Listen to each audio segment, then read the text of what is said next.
What's going on, Joe? Hey, good morning. Happy Thursday, brother. It has come around again. These Thursday, they're like always like peeking around the corner. Like, yeah, I'm right here. I'm coming to get you. I can't believe it. How was your week? The week is good. My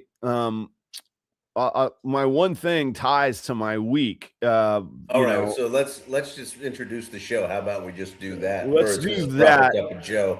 I'm Joe. I don't have any snakes, and he does. This is Adam, and I got a lot of questions. So I ask those questions, and we talk about all different types of things. That's right. Life choices that Joe questions, and that's okay. That's provided provided a lot of good fodder here over the years, right?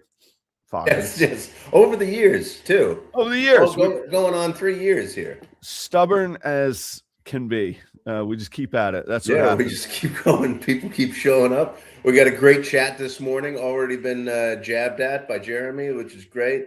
Love the jabs. It's fun. Preemptive jabs. You know what, though? You know it's going to be fun when we go to Daytona and he's trying to sell snakes and do his job, and we just throw jabs at him all day and annoy him while he's trying to do his job and his work. It'll be good. My strategy has always been the preemptive jab. That's always pretty good to do. How about you? So this week was okay, and your one thing is attached to this week? Well, yeah. Hang on, I got one thing, a rare occasion that also ties into it. We got Lucy hanging out this morning. Hey, look at that! Oh yeah, she's all grown up. Look at her; she's doing well. And we got. I can't pick up June, but June's down there on the floor too. And here's the thing: Kelly's out of town. The wheels are off the bus. The train is off the tracks. We're just freewheeling. There's no rules. The dogs don't know what to do. They kind of following me. I don't. I've forgotten how to do dishes. I don't feed myself. I turn into just my old 19-year-old caveman college dummy self last night. Had a little rehearsal, hung out with the boys. Nice. Yeah. It went from late to early. I saw it change. It all happened, man. It's that's the one. Oh, look out. Yeah. So that's the small version. The bigger version is like, I forget like how like entwined couples literally become. Like I'm like, I didn't know how to make the coffee this morning. And I'm like, it's always made. My routine is to roll out of bed, get coffee, maybe wash my face, and come here. But this morning I had to feed the dogs. I had to make the coffee, remember to make the coffee. I'm sure I've forgotten something. June needs some sort of pill medicine. I got to give that to her. Seems important. It is. It's anxiety. It's anxiety. It's a little chill pill. She'll be okay if she doesn't have it, but I'm going to give it to her so she can have it. But yeah. And then, so my routine's all gooped up, and then like fending for myself is one thing, being a feral, Adam. But today I had to go get Charlie. I got to be a dad again. He's been at summer camp. Meanwhile, Kelly's still out of town. So now I have to care for another human being as well as myself. And neither of us have rudders on the bottom of our boat. We just zip around in circles. Do whatever you want. Yeah. So when does Kelly get back? She will get back Sunday. Yeah. So to add to the hectic time, I vend this weekend, all weekend in Wisconsin. So in Wisconsin. So I'll leave like super early Saturday morning. Charlie's grandparents will come stay with him while I'm gone. We'll pass like ships. I don't have to host them, which is no problem. I would. They're great, but they won't get here till Saturday. Kelly returns Sunday afternoon, and then I'll pull him back in from Madison, Wisconsin. 8:30 Sunday night, exhausted. And then Monday we'll wake up and pretend everything is normal and nothing ever happened, Well, what is this, the wheels coming off? Like, oh yeah, because you're completely alone. You don't even have Charlie right now. That's I don't have Charlie. And I'll tell you the thing that always drives me nuts. It's the stuff that we complain about. And then when it's not there, we're like, well, how come this isn't the thing anymore? How come this isn't working? So we have this calendar, and I say we because I have to do it. Kelly's always like, if it's not on the calendar, like how are we supposed to know anything? And I'm like, well, I don't know, I just remember stuff. And she's like, no, it's got to be on the calendar. And then it's got to be color coded. I got to use the right color expo. I can't just put it on the calendar. I got to put the right color expo marker, Adam, right? Yes. So I'm surprised that you are anti this calendar because of your personality. Oh, I need it. I'm finding I need it. I just don't like it. So like this morning, like yesterday, I realized because it's not on the calendar and I'm a slob, or maybe it is on the calendar and Kelly didn't. So the other thing is Kelly reminds me of stuff that's on the calendar. I don't look at the calendar. She just barks the calendar, not barks. She tells the calendar to me. So be careful here, guy. I know. I got to be careful. Thank God she's not like watching the show. Anyway, Chelsea doesn't want to have anything to do with this show, by the way. So, hey, Lucy, come here for a second. Let's say hi to Elias. Elias always checks in, always says hi to you. Got to give a little hi, a little shout out to Elias, huh? There we go. Thanks for tuning in.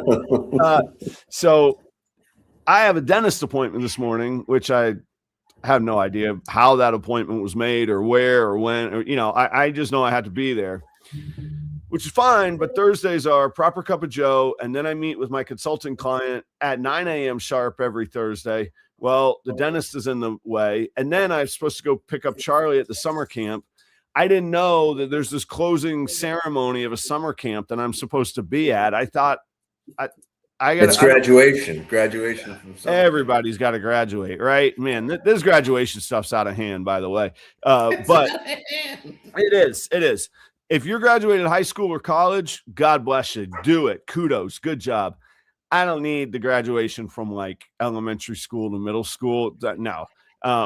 So what I'm saying is it's all chaos. I'm flying by the seat of my pants. And then I'm going to have somebody stick metal instruments in my mouth this morning. And I had to cancel a meeting with my consulting client, which is also a billable hour. That's gone.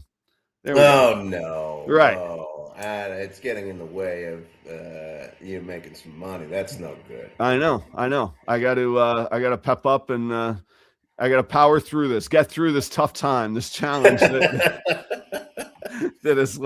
lies ahead of me.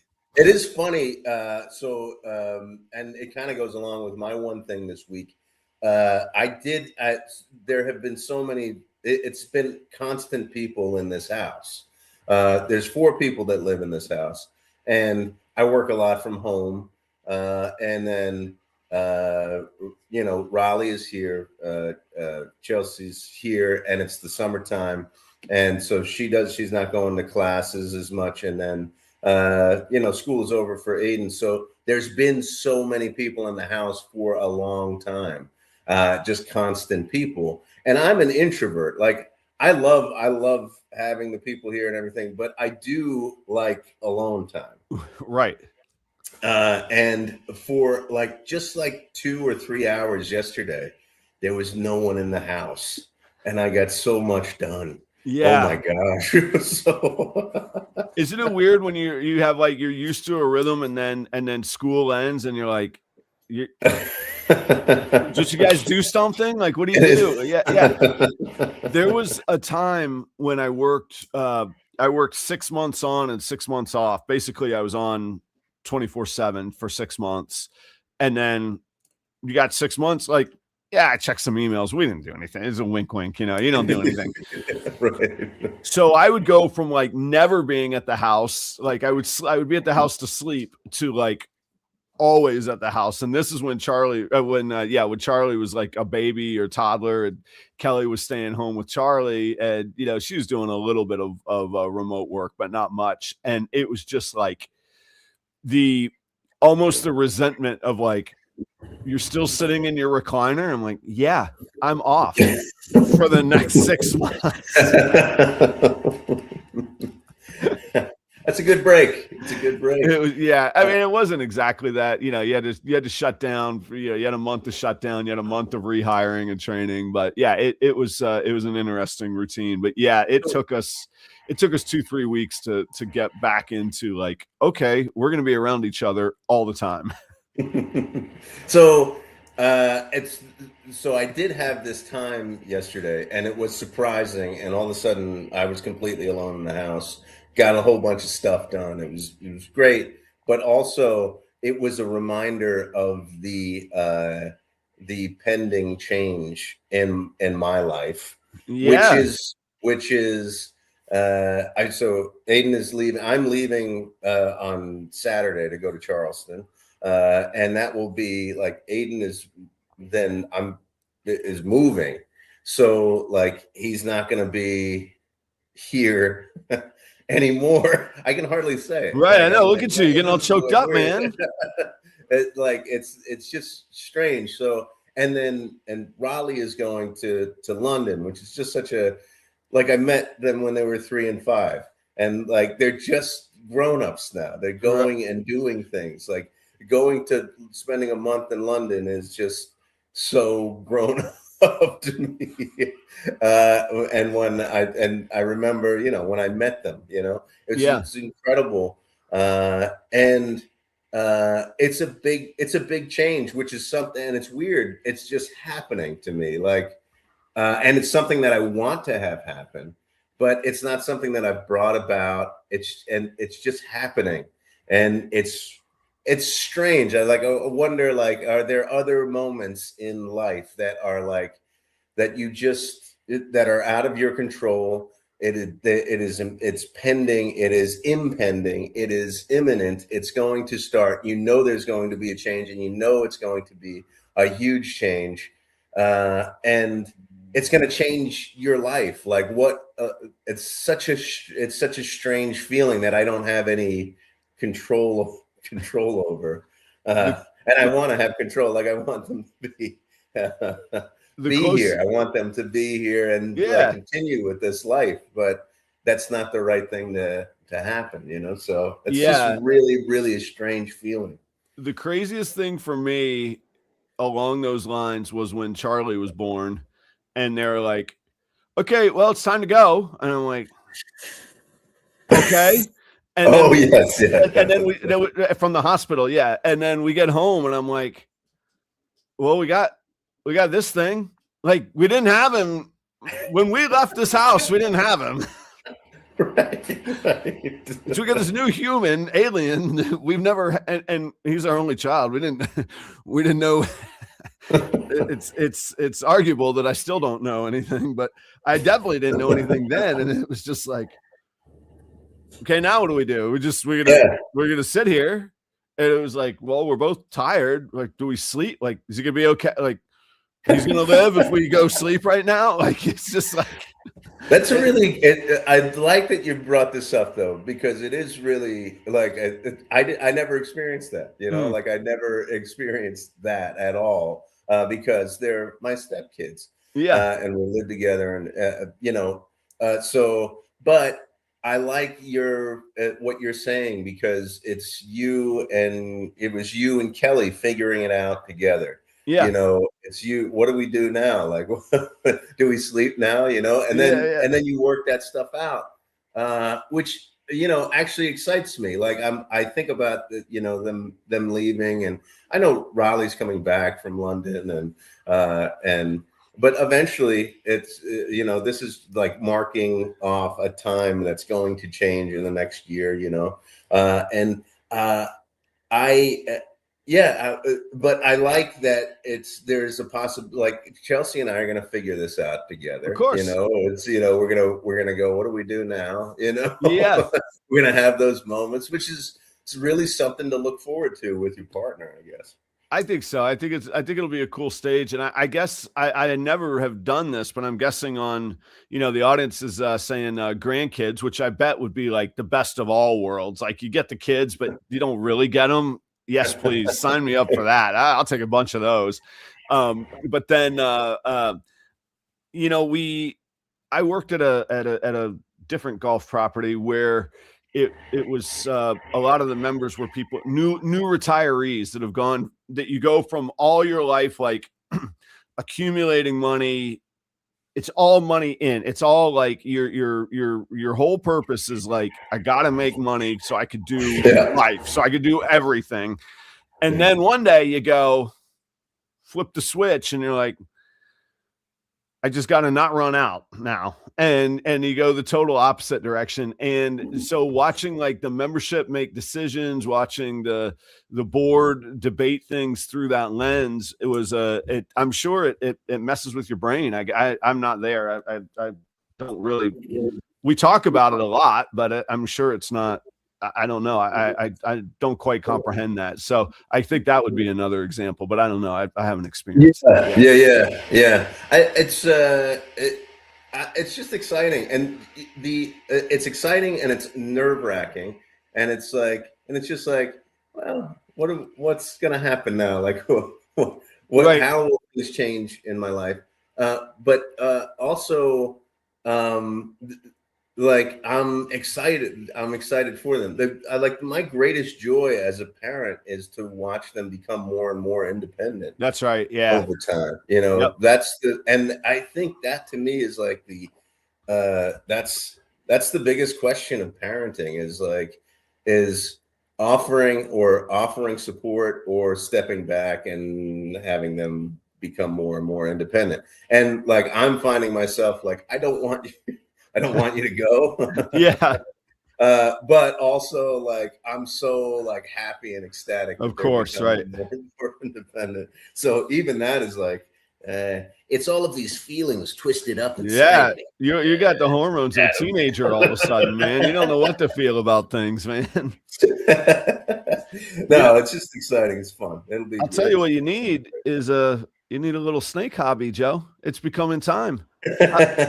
Maybe I will. There will be enough space in my life for a snake. How's the roof on the shed going? I find it convenient that you have a shed waiting right out back there in Florida. I actually finished it this week. Oh, nice! Congratulations.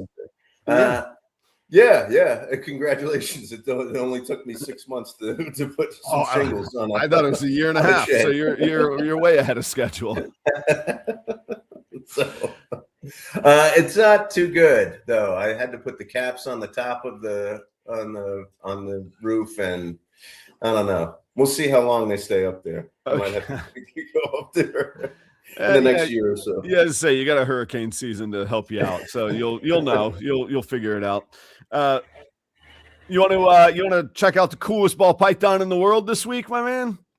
Oh yeah, let's take a look. All right. Well, the coolest ball python in the world comes from Heart of the Python. That is Kate and Bill Peaver out of Massachusetts. They are a family operation.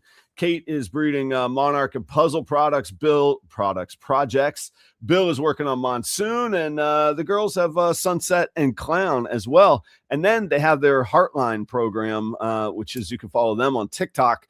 They're breeding for temperament. They have like quadrants of temperaments defined, and they're really setting the stage for great successful keepers and owners, new pet owners, for success when people acquire a new ball python, which is a fantastic entryway for people into the hobby. So yeah, that's Heart of the Python. Go check them out. The link is right down below. The logo's up top. You can find them on Instagram, and then the Heartline on TikTok. So that's them. Thanks for their support.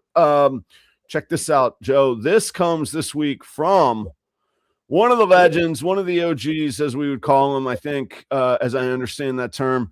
And this is from a guy that goes by the name Ozzy Boyds. Ozzy Boyds produced this snake. Now, Ozzy is really well known in the community because he is the person that identified and sort of what do they call it in science? Like, you don't if there's a new like species you discover, it was always there, but you were the first to describe it and define it, right? So name it. Yeah, what is it? Yeah, it's just discovering. It's discover, I guess. Yeah. So but the orange dream gene is it comes from Ozzy Boyds, And the story goes that he was telling his buddy, man, there's something orange in these snakes. I'm telling you, it's a gene, it's something.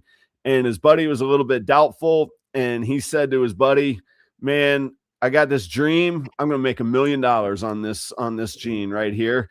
And that's how he came to be called Orange Dream. The Orange Dream. I love it. I love the lore behind the Orange Dream. That's great, man. Yeah. And I don't know Ozzy's finances, but I think he met his goal. I really do. And I don't even mean that facetiously. I think he's exceeded it actually by most accounts. So this is a continuation of the Orange Dream. This is a wild clown combo.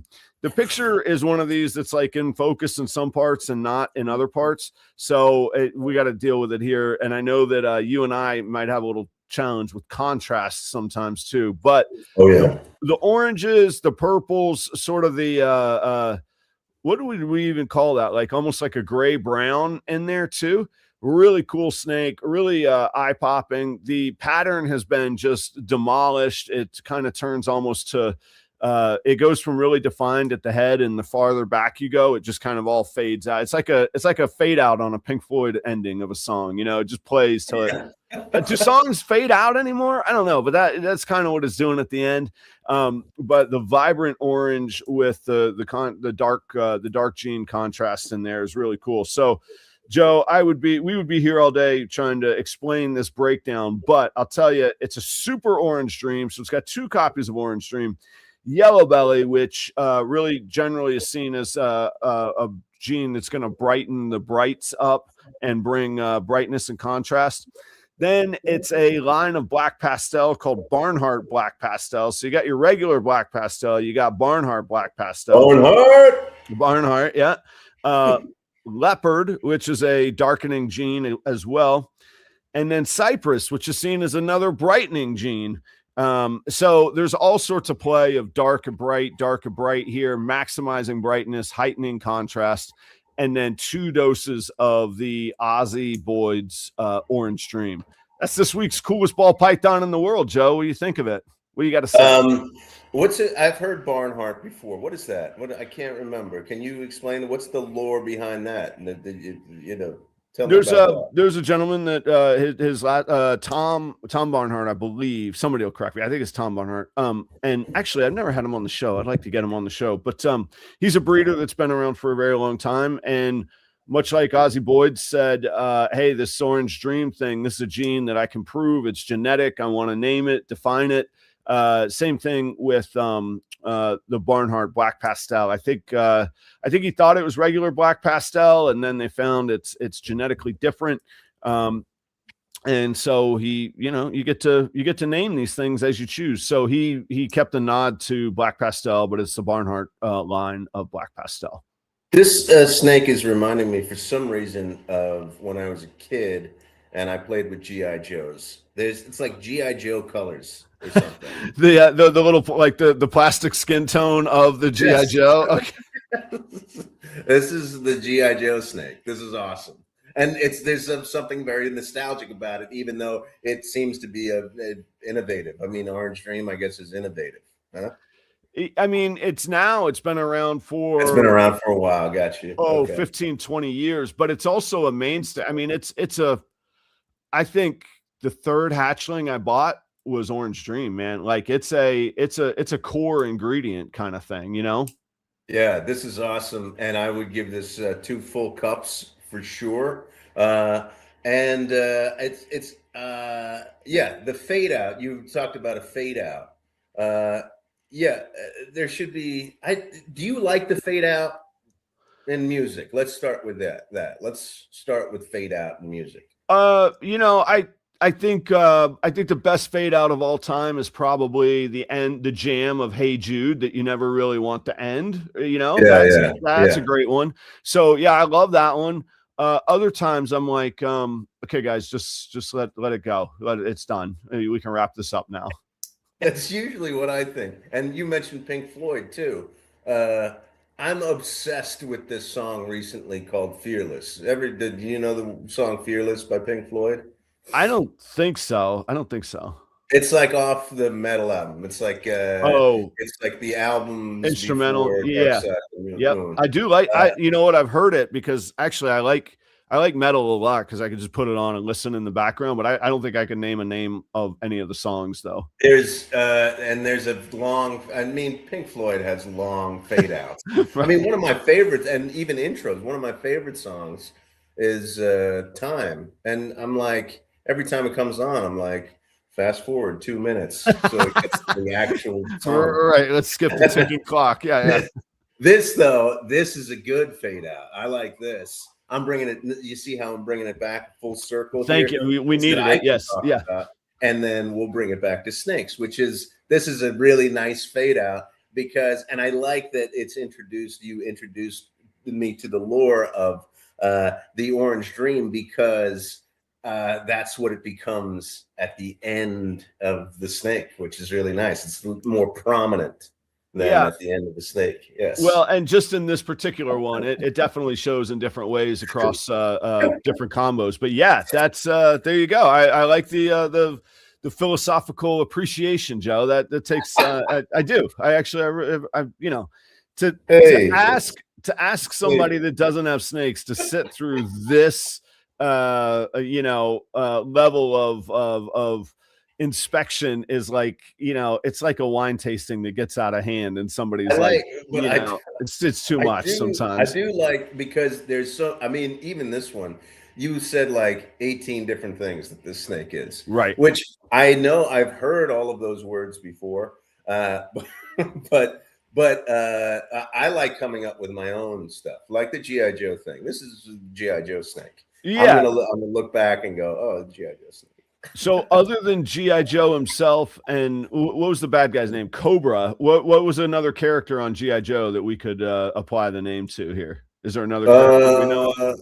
Let's see. There was Snake Eyes. There was okay. There was Sergeant Slaughter, of course. You and Chris are hitting it right there, man. Oh, Duke. Yes, okay. Duke. Look at we got a aficionado, a G.I. Joe aficionado here, man. I like this. Flint was my favorite. There was a Commander. Look at them all. I couldn't have named these. I could have sat here for 20 years. I wouldn't have been able to name these. There was a Marine guy. What was his name? Is that Tom X and Zammot? No. Oh, Destro. I remember Destro. Oh man, come on. Oh my gosh. This guy's like Rain Man over here, man. This is fantastic. He's on his way to watch Wapner here real soon, man. He's that's his new podcast. It's going to be G.I. Joe based. I am interpreting this. This is breaking news, man. I got to call Chris today and find out what's going on. I tried not to be distracted by that. I've been living under a rock, man. I got to emerge and go. I told you the wheels are off the bus here. I got to give Chris a call today, find out what the details are, Yeah, I don't know either. I just saw that comment. Yeah, I saw the comment. So, yeah. Well, that's our coolest snake in the world. The coolest ball python in the world. Excuse me. Let's not get ahead of ourselves here. Just the coolest ball python in the world this week from Ozzy Boyd's. Check him out everywhere. If you guys don't know Ozzy, you got a little homework. Okay, get going. There we go. Ozzy Boyd's. How about it? All right. That's great. I love that. I love that we've started to do that. The coolest ball python in the world. It's great. It's a great time for me. It's a much better plan for me than the long video trying to get in touch with the breeders and have them buy in and the production. Now let's just slap it up there, run it through, and let it be. We mentioned that we're getting close to 3 years that we've been doing this every Thursday morning. You have been going about 6 years, right? Is that right? Yeah. So sorry, Lucy started her morning zoomies and the figure eights in the room down here. So if you hear something, she's going bonkers. Anyway, so the story goes, I had some snakes in college and that was a fun era, and that was over and done when I left college. I sold the snakes. I had to, one of these days I'll have to, Chelsea might remember, I had this great big fish called an arowana. It's a South American Amazon River, looks almost like an eel, and it is a real. Anyway, I sold all of that and got done with that. Then, 2020, my son decides, hey, it'd be fun to get a bearded dragon. And so Kelly and Charlie go get a bearded dragon at at the Asheville Repticon in North Carolina. And she's like, this reptile expo was really cool. They have all these snakes and like there's these white and colored ones. And I remember being like, yeah, those are like, $20,000, baby. You can't just buy those. She's like, no, I think they were everywhere. I think you can get those. And I was like, I was talking about pieds and I was like, okay, that's cute. No, you can't just go get one. That's not going to work.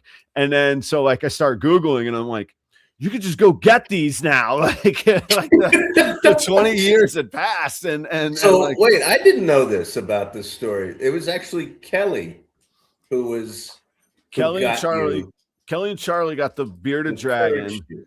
Well, and then I was like, well, because as the husband, you got to be like, yeah, I know about this stuff. Like, I don't know anything about, I was like, yeah, I know about this stuff. And I remember in college seeing a pied, and I don't remember the price of it, but I remember thinking to myself, you could buy a Mercedes or you could buy that snake. So the pied gene had just been identified. They'd just been able to reproduce them.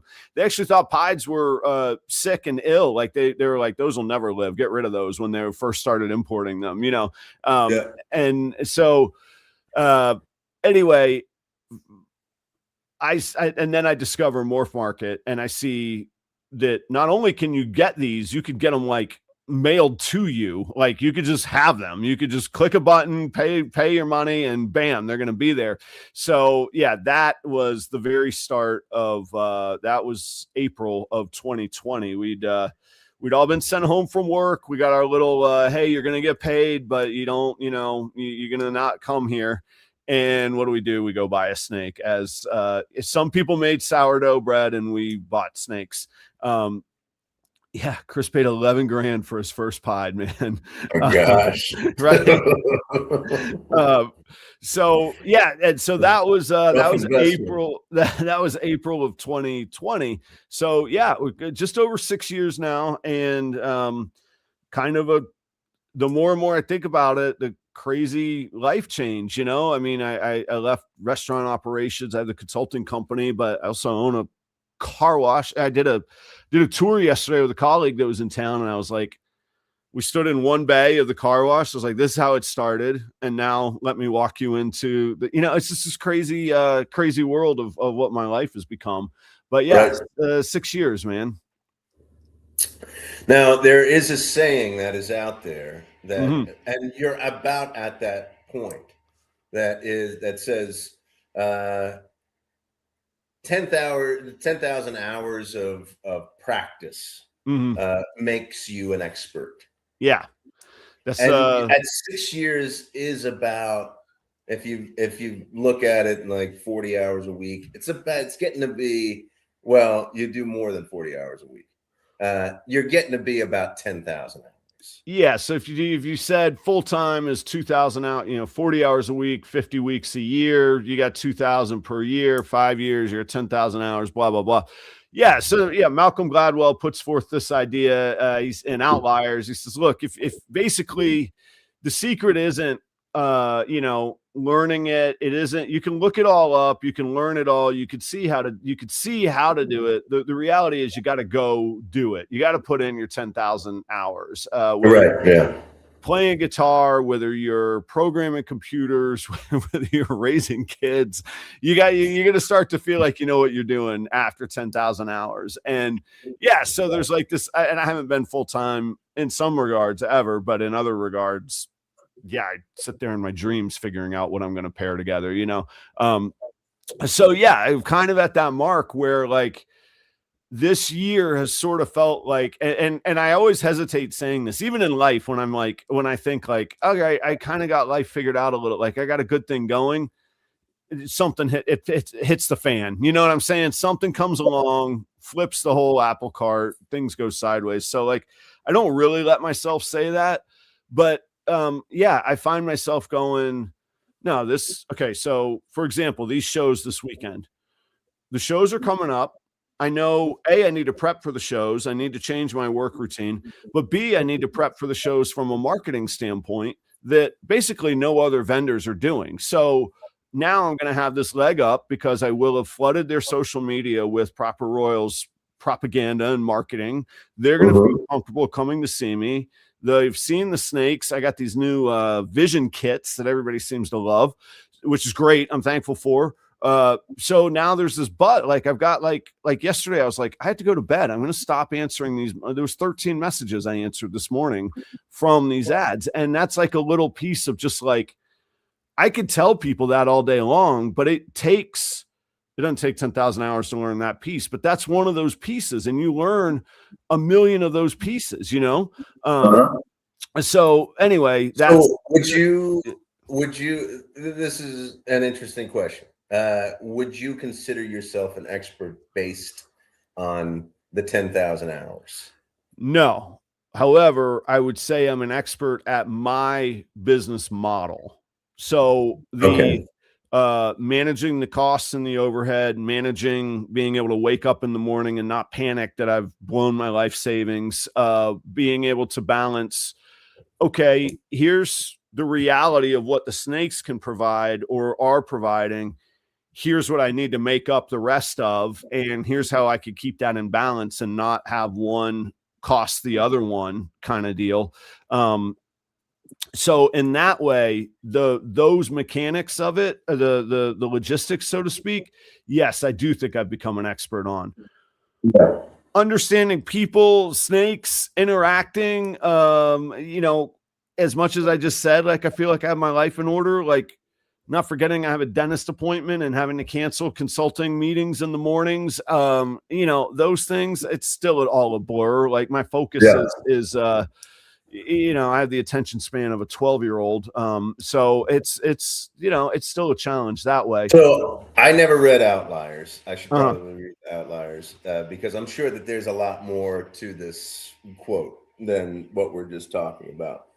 Because it seems to me like you're speaking in a room on a podcast that is about snakes, and people who breed snakes love ball pythons. They're the ones who are tuning in, right? And listening. Yeah. So, but you take yourself out of this context and you put yourself at a dinner party where nobody else has ball pythons or reptiles or anything. You're the expert. Me? On that subject. Yes. Can you won't even consider yourself an expert in a different context? No, because look, like, you know, guys like Chris and Jeremy, you know, they give me a hard time sometimes, but those guys are mentors to me. Like, I can't say I'm an expert when those guys not only are in the room, but when they exist. Like, I still, no, seriously, like, I'll call Jeremy up. Yeah, I'll call Jeremy up and be like, well, what am I to do? Like, I still feel like a kid bumbling around. And Jeremy literally was the very first person to ever invite me to their facility. Jeremy was the very first snake room I had chills talking about I ever walked into and just looked around and was like, I can't even say what I said because I'm like,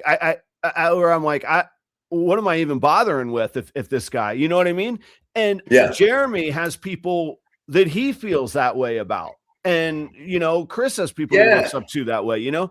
So at what point do you actually become an expert then? Like in my mind, I'm kind of with what Chris is saying. You're an expert if you're like 3 months ahead of the context in which you're speaking. I don't know. Like I have my lanes, but I also feel like the reality is I feel like I've survived and made it in that sense. I don't feel like I'm like calling my shot. You know, I'm not Babe Ruth at the plate. You know what I mean? Like that's an expert. Like you put me in a kitchen, I'm Babe Ruth. Like you put me on a busy Friday night in a restaurant, I'm Babe Ruth at the plate. I'm the guy going, every one of you, shut it. You're going to listen to me for 5 minutes right now, and I'm going to tell you how we're going to get this done. And this is how we're going to do it because I'm the guy telling you that.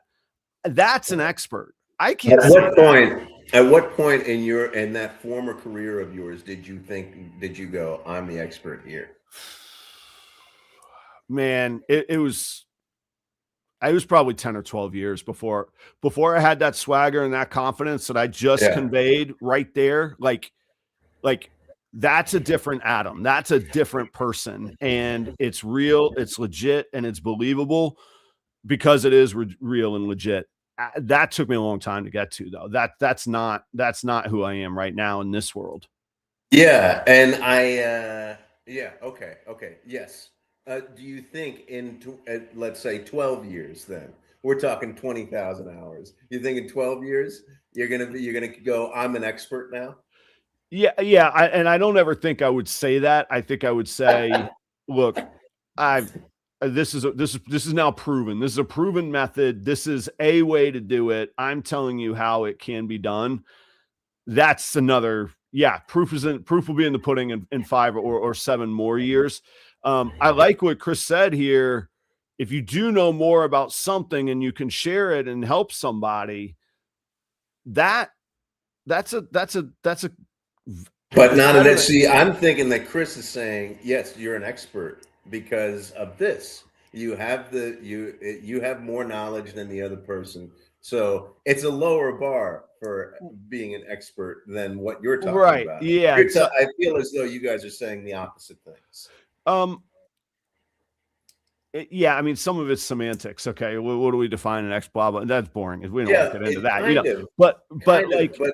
But there are other factors that are involved, not just the work that you put in. Yeah, and there are that, and I think part of it is my own personality. Like even to this day, if I go in consulting, I don't tell somebody, hey, I'm an expert that's going to solve all your problems. I'm going to look at this. We're going to talk through things. I'm going to give you ideas and suggestions. That Adam that I just demonstrated a moment ago, that's when my neck is on the line, when customers are in the restaurant and it's my restaurant and those are and taking care of those people is my livelihood. That's the rare time that I would say, I am the expert. I am the one going to take the lead. We are going to do this way. It doesn't mean I can't make a mistake. It doesn't mean I'm perfect. It doesn't mean there won't be a whole lot to talk about and, do an autopsy on after the shift. But right here, right now, this is how we're going to go do this. Yeah, it's interesting because I do think that, so in my mind, you're an expert. Yeah, I mean, you put the time in, you're willing to talk about it. You can really articulate things that I ask questions. Why would I be here on Thursday mornings if I'm not with an expert hearing these things? But I think that there is a lot involved, just like this comment, which is like, first of all, if there is a certain sense of humility in you and you understand that as you learn, you learn that you know less and less about this vast subject, right? Yeah, and this is really important. If I say I'm an expert, it doesn't invite learning. It shuts the other person up. Yes, right? Yeah. If I say I'm not the expert, the door is open for communication. Yeah. And one of my favorite quotes, I think it's attributed to the Dalai Lama, but it doesn't matter. It's a universal quote.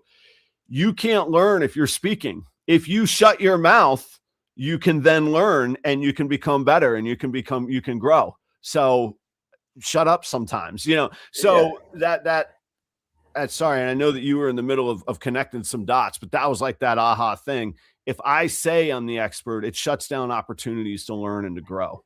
Right. So there's that part, which is a functional part of the response to the question, am I an expert? And then there's a psychological response, which is like, I know I don't want to shut down learning in me. And I know of the people that I look up to and they are the experts. But then there's also the amount of pressure that it puts on you to say I'm the expert as well. Right. Yeah. Then I had better deliver. Right. Yeah. Right. Which is when you consult people that is kind of a psychological protection that I use for myself. I go, I'm not I have my own experience. I'm bringing my own experience to this, but I'm more of a facilitator or whatever. Exactly. Even though that I've been through the exact same things that they're having problems with. You're like, yeah, I know exactly what to do, but I still say those things because I also don't want to have the pressure on me to, Yeah, you know what I'm talking about. No, you do, and you don't have to have it because it's like you're here for you're here for a good time, not a long time, right? Like you don't have to have the long-term ownership. And I'm not actually saying that's the case, but yeah, there's a different level of accountability. At the end of the day, the owner and the accountable person has to make those decisions and has to make that buy-in. So you can encourage them to, as a consultant, you can encourage them to buy in and give them the guidance. It's up to them to do that. This is here's a great case in point. Watch this, Joe. Adam, do you know much about the carnage gene? I know nothing about the carnage gene. I have a clue earthly. I wouldn't know the carnage gene if I saw it in front of me. I know nothing about it. But back it up. This is the thing that you are an expert in. This is the thing which is what you're talking about. You're an expert in the business model, right? You're an expert in the way that you went about doing this. But the other thing that I used to, let's go ahead. Sorry, that's the distinction though between a business model and numbers and logistics versus the ball python, the ball python thing, right? Like that's not the same thing. Yeah. Sure. You want to talk crazy business models and look at the ins and outs and figure out some angles and options. Sure. I love it. That's a blast. I'll have a good time with you. Ultimately, you have to decide if you're going to put your life savings and do it though. Yeah. And so here's the other thing that I used to hear all the time when I was, when I was doing training and things like that. You're an expert if you live, I think the saying was, you're an expert if you live 50 miles away. Like you're not on the inside of this organization. You're an outsider who has some kind of perspective. And because it's a new voice, you can say exactly what all the leaders of that organization are saying and trying to do.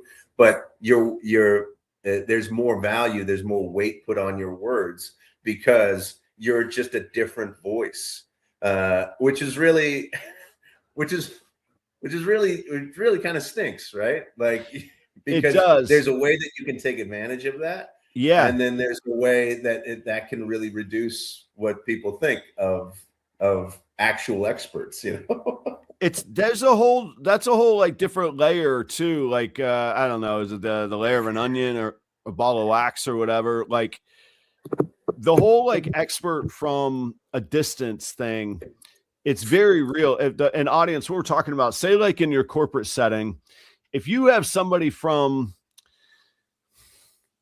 I don't know, down the hall come and speak to you, you're like, what is this? I don't know. Why, what are you doing to me here?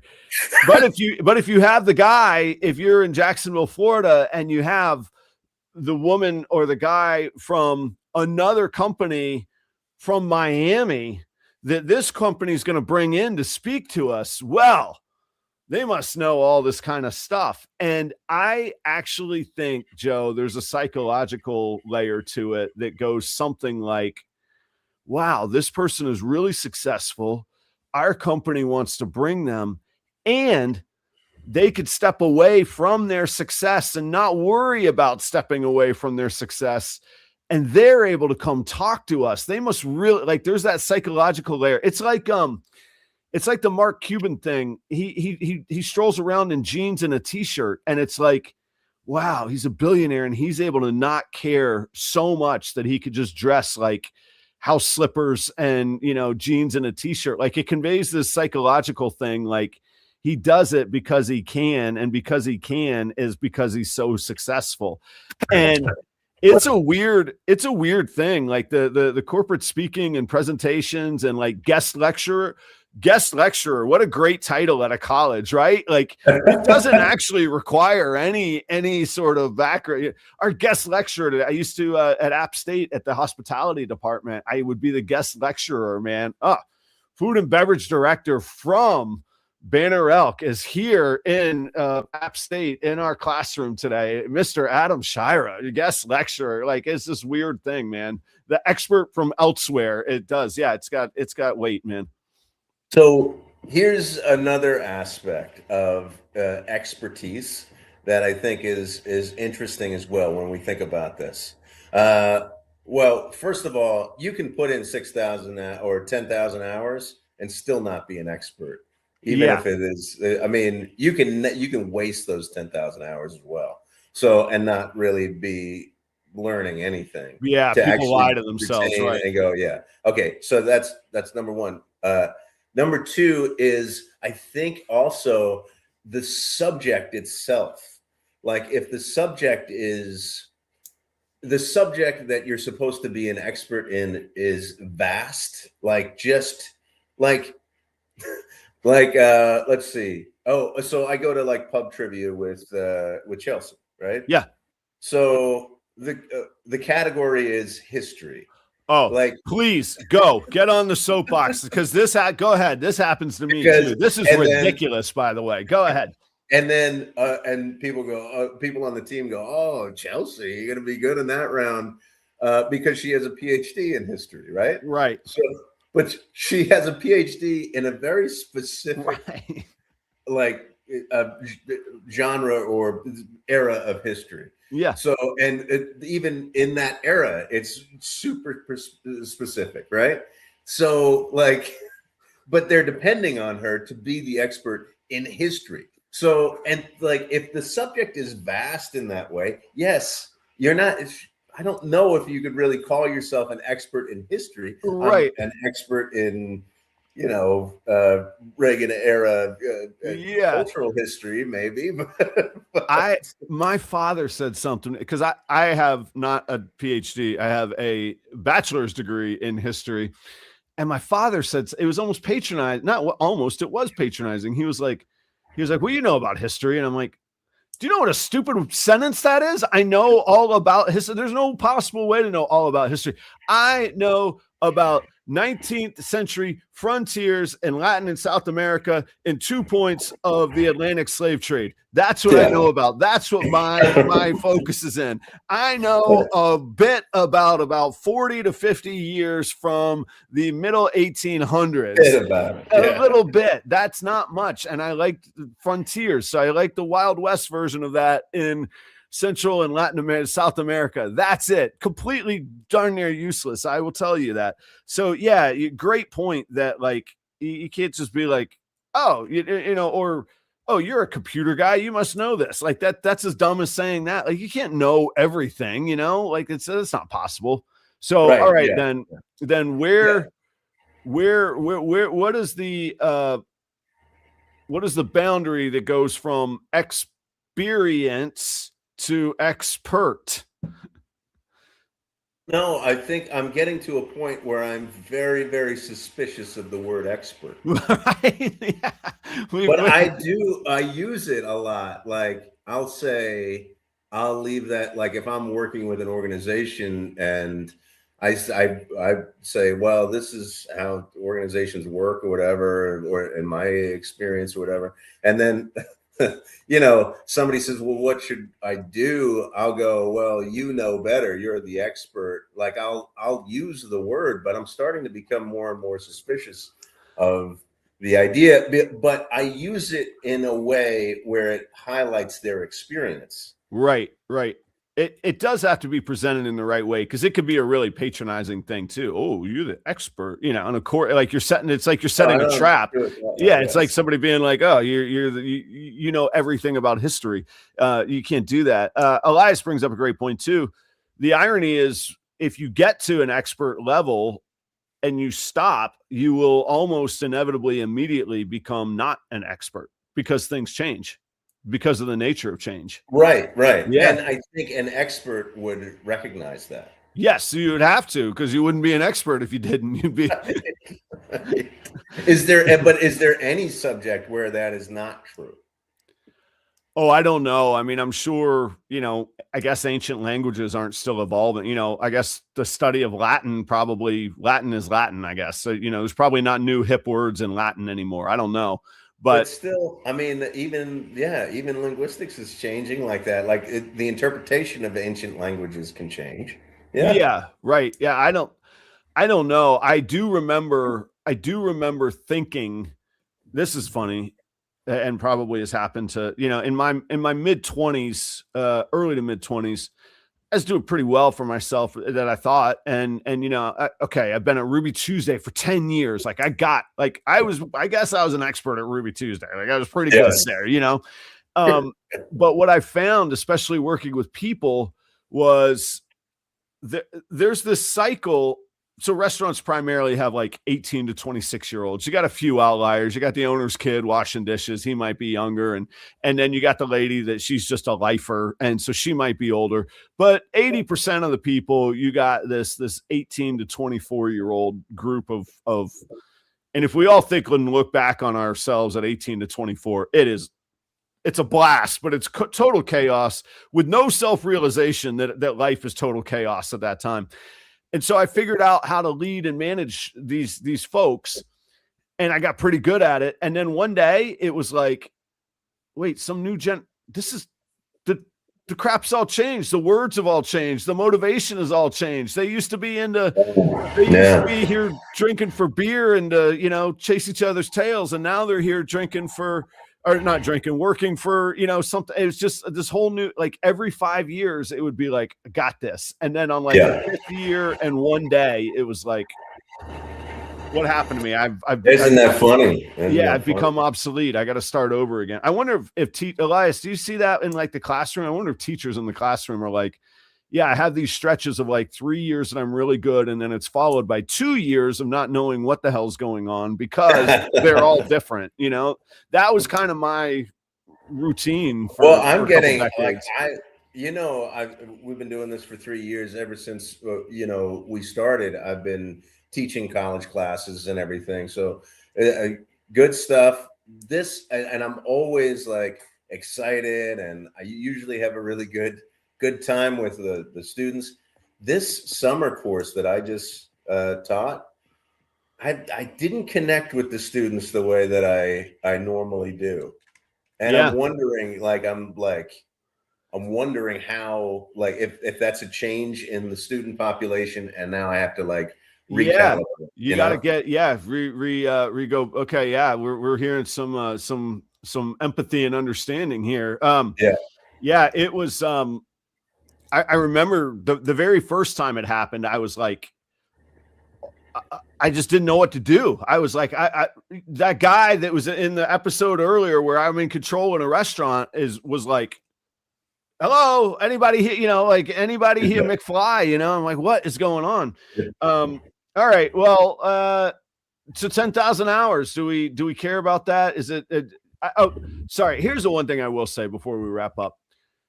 The 10,000 hours is not about the number of hours, in my opinion. It's about doing the thing and getting the reps in.